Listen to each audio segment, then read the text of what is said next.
Hello everyone, welcome to Onboard Digital Classes. Before starting today's video, I just want to thank each and every one of you who have shown immense love and trust to Onboard Digital Class. Before today, it took almost 5 months, in fact more than 5 months to add 1000 subscribers. But with your love and support, we have added 1000 subscribers more in just 1 week.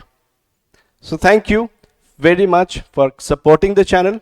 And with this rate, we shall reach 10,000 subscribers, which is our target very soon. So keep supporting the channel. And with this, we'll begin today's session.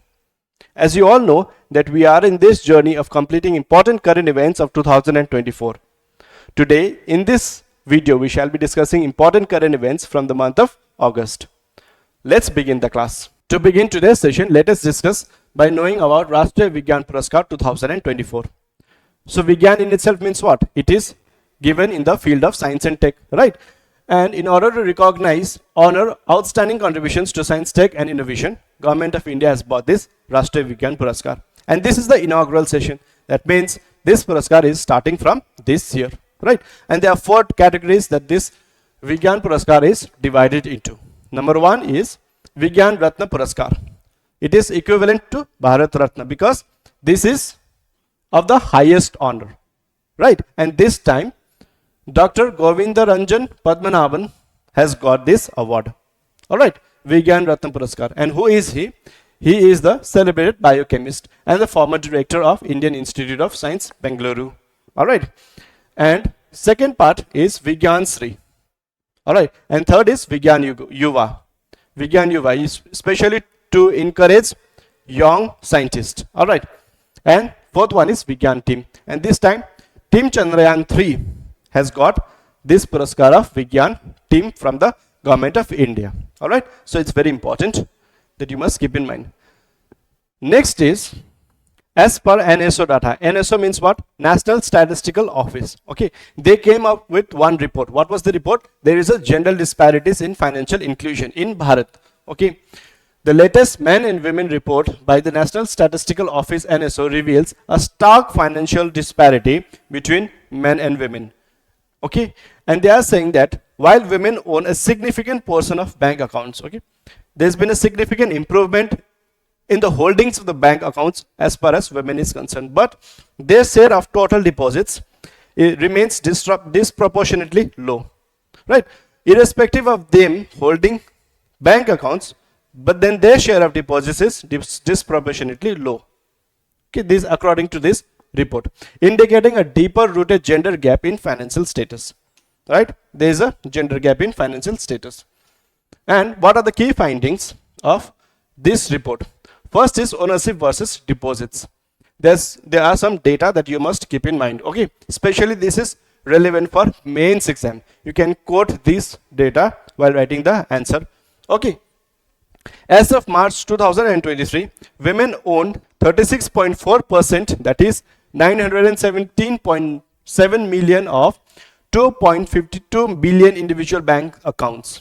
Okay, so 36.4% was owned by women.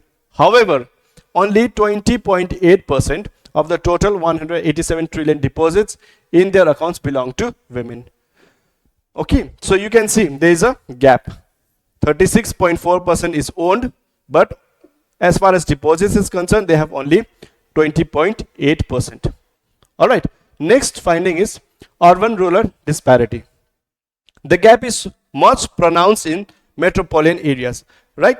We see, right? This is a very contrasting figures. Especially we say that in the metropolitan areas where girls are supposed to earn more, this data shows different results, right? As you can see here, women hold just 16.5% of the deposits compared to 30% in the rural areas. The deposits held by the women in the rural areas is 30%, whereas the deposits held by the women in the metropolitan or cities is only 16%, which is quite tremendous, right? The gap is quite huge. Next is gender disparity in employment. So there is a gender disparity in employment as well. What it says is only 25% of bank employees are women, while for 4,41,000 women working in banks compared to 1.32 million men. Right, so there is a disparity, especially in the working with respect to men and women, even in banks. All right. Next is corporate leadership. In senior management, women hold just 34,879 senior management positions as opposed to 1,86,000 men in 2023. So these are just the statistics that you must keep in mind. You can quote this if you can remember. Okay.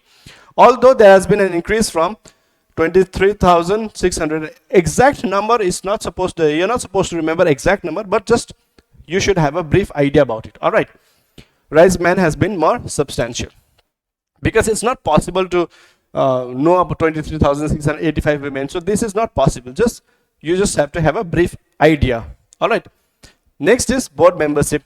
Women makes up to 7,62,000 of the total board members, while male account for 1.9 million. You see the difference, right? 7,62,000 and 1.9 million. So there's a huge contrast. In other management, in other managerial roles, there are 7,38,000 women compared to 1.86 million men. So these are some important statistics for you to remember. Next we have Nila kurunji. Nila kurunji is what? It's an endangered purple bloom in the Western Ghats. All right. So there's an interesting fact about Nila kurunji. Let's study about this. The Nila kurunji, this is the scientific name. All right. A remarkable flowering shrub native to the mountain grasslands in southwest India. That means it is native to India. That is something that you must keep in mind. This is one point that you must keep in mind, right? It is native to India. Has recently been added to International Union for Conservation of Nature. That is in the IUCN Red List of Threatened Species. All right. This iconic plant, known for its massed blooming once every 12 years. So this was what I was talking about. This plant blooms only once in 12 years. All right. Has been classified as vulnerable. This is something that you must, another thing you must keep in mind is that this is vulnerable. All right. First and foremost, you must keep in mind that this is native to India. Second is that is vulnerable. All right. And you can see the image. Nil kurunji, the endangered purple bloom of the Western Ghats. All right. Let's talk about its characteristics. It is an endemic shrub with distinct features. We have already discussed this, right? Grows up to 3 meters in height. So it does not grow that much bigger, right? It's just 3 meters. Found exclusively.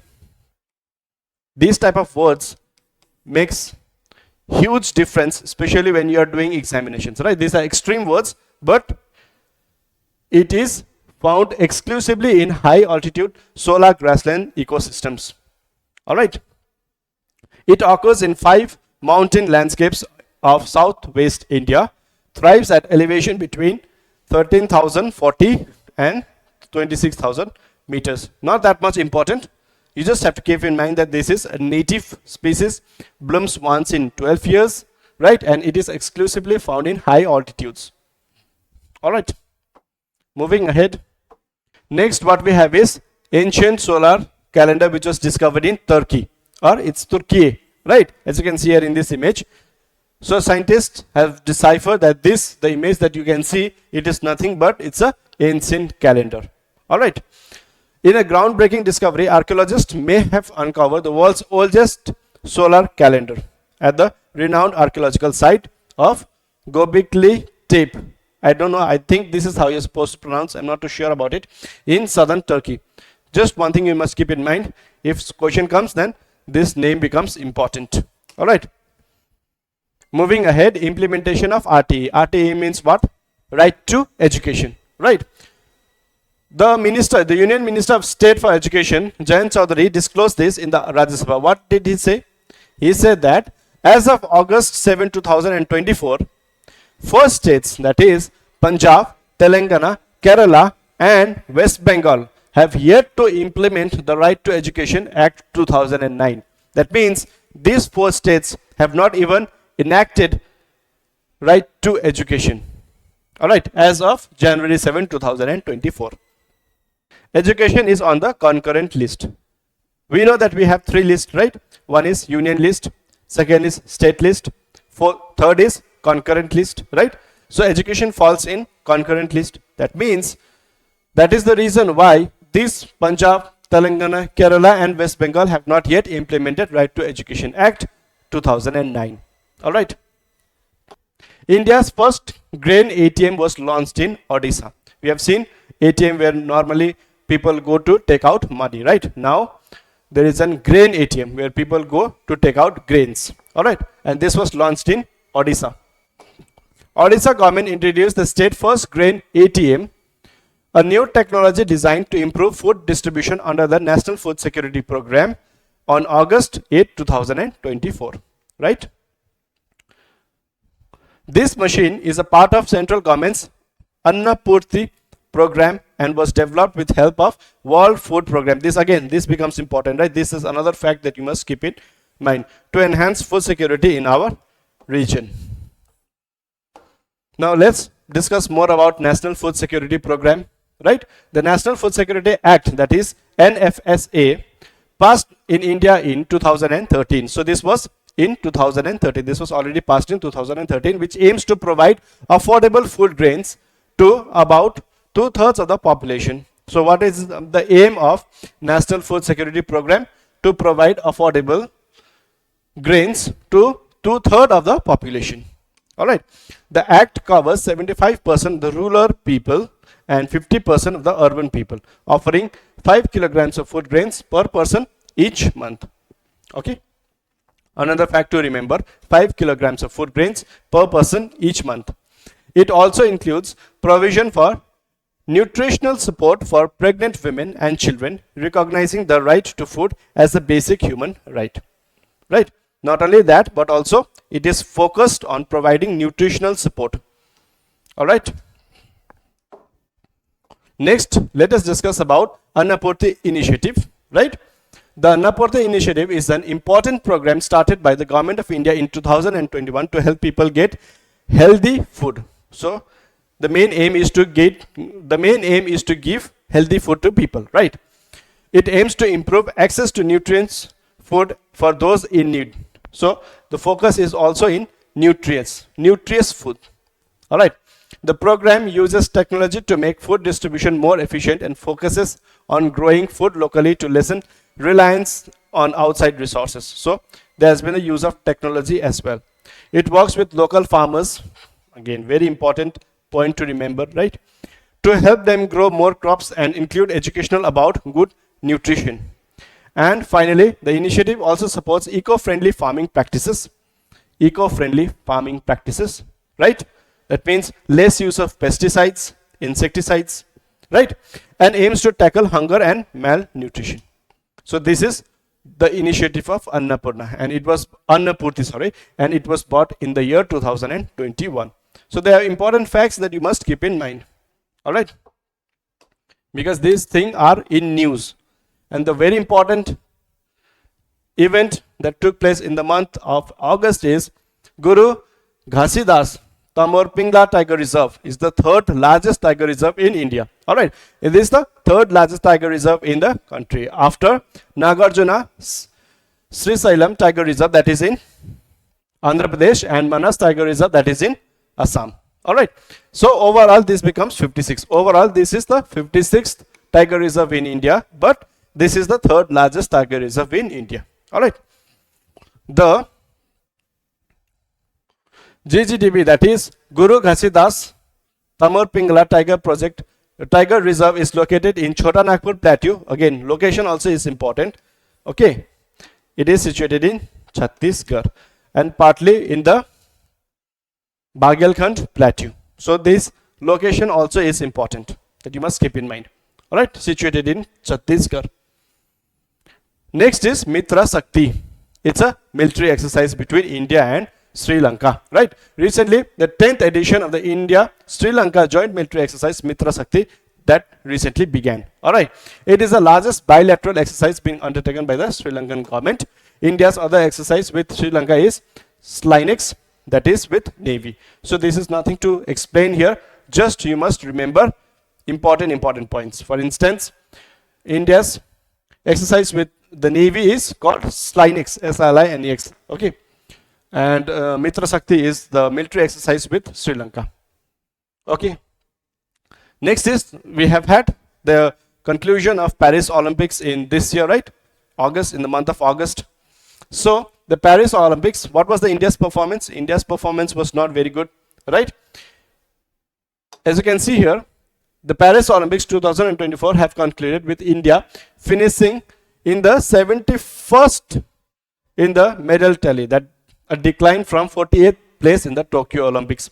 In the Tokyo, we have got 40th place, but this time Paris Olympics we got 71st place, right? We did not win any gold medal, right? So Indian athletes who won the medal, let's discuss. Manu Bhaker, we know she won bronze, right?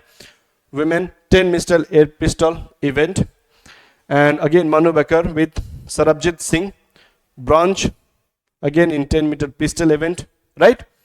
Swapnil Kushel, bronze in 50 meter rifle, right? Indian hockey team bronze men's hockey. Neeraj Chopra, we had expected him that he might win gold, but unfortunately, so anyway, he won silver javelin throw. And Aman Serawat, he won bronze in wrestling men's. So this time Paris Olympics was also in news in various reasons, right? I have also actually done one video, a separate video regarding Paris Olympics. I will try to pin down the video in the I section. So if you have not watched, I would request all of you to kindly watch the video also, right? Which of the following statement is correct as per the Constitution of India? Interstate trade and commerce is a state subject under the state list. Interstate, it's given, it said interstate. How can be it on the state list? So this is not correct. Interstate migration is a state subject under the state list. However, this is not exclusively mentioned in the Constitution, but we can eliminate this because again interstate, right? It cannot be state list. Interstate quarantine is a union subject under the union list. This is absolutely correct, right? And corporation tax is a state subject under the state list. No, corporation tax is under union list. So we can easily get the answer. The answer to this question is interstate quarantine is a union subject under the union list. We can also easily deduct this question. Why? Because quarantine means what? We can associate it quarantine with COVID-19, right?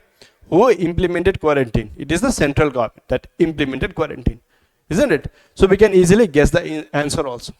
So this was the end of the video. So if you have watched the video till here, I would request you guys to kindly like the video, comment down on the comment box your valuable suggestions you can give, right? And we will see you in the next class. Thank you very much.